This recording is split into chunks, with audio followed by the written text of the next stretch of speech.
Families நம்ம இன்றைக்கி mutton gravy தான் எப்படி பண்ணுறதுன்னு பார்க்க போகிறோம். அதுக்கு முன்னாடி நீங்கள் என்னோடய சேனல் தான் ஃபஸ்ட் டைம் பார்க்குறீங்கன்னா மறக்காமல் சப்ஸ்கிரைப் பண்ணிவிடுங்க. ஒரு குக்கரில் அலசி வச்ச மட்டன் போட்டுட்டு கொஞ்சோண்டு கல்லுப்பு, மஞ்சப்பொடி, கருவேப்பிலை, தண்ணி ஊற்றி நல்லா 5 விசில் வச்சு வேக வச்சு எடுத்துக்கலாம்.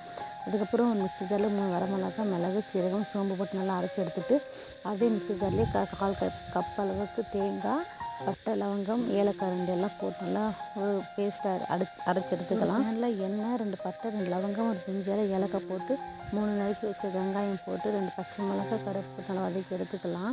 அதுக்கப்புறம் பூண்டு போட்டு நல்லா வதக்கி தக்காளி, மஞ்சள் பொடி போட்டு நல்லா வதக்கி எடுத்துகிட்டு நம்ம வேக வச்சு மட்டனை போட்டு நல்லா வதக்கி பரட்டி எடுத்து அதுக்கப்புறம் நம்ம கொஞ்சம் 1 ஸ்பூன் குழம்பு மிளகாத்தூள், கரம் மசாலா போட்டு நல்லா வதக்கி எடுத்து நம்ம அரைச்சி வச்ச பேஸ்ட்டை நம்ம ஊற்றிட்டு நல்லா 4 பரட்டி அதுக்கப்புறம் நம்ம அந்த மட்டன் வேக வச்ச தண்ணியை வேஸ்ட் பண்ணாமல் இதில் ஊற்றிட்டு நல்லா பரட்டி எடுத்து நல்லா மூடி போட்டு நல்லா அந்த தண்ணி ஃபுல்லாக நல்லா சுண்டி வந்ததுக்கப்புறம் நம்ம இறக்கும்போது கொஞ்சோண்டு பெப்பர் போட்டு நல்லா இறக்கிட்டா அதுக்கப்புறம் கொஞ்சம் மல்லிகை இலை போட்டுடலாம். அவ்வளோதான் ஃப்ரெண்ட்ஸ், நம்ம ஊரில் சொல்லப்போனால் என்னோடய ஸ்டைலில் மட்டன் கிரேவி ரெடி.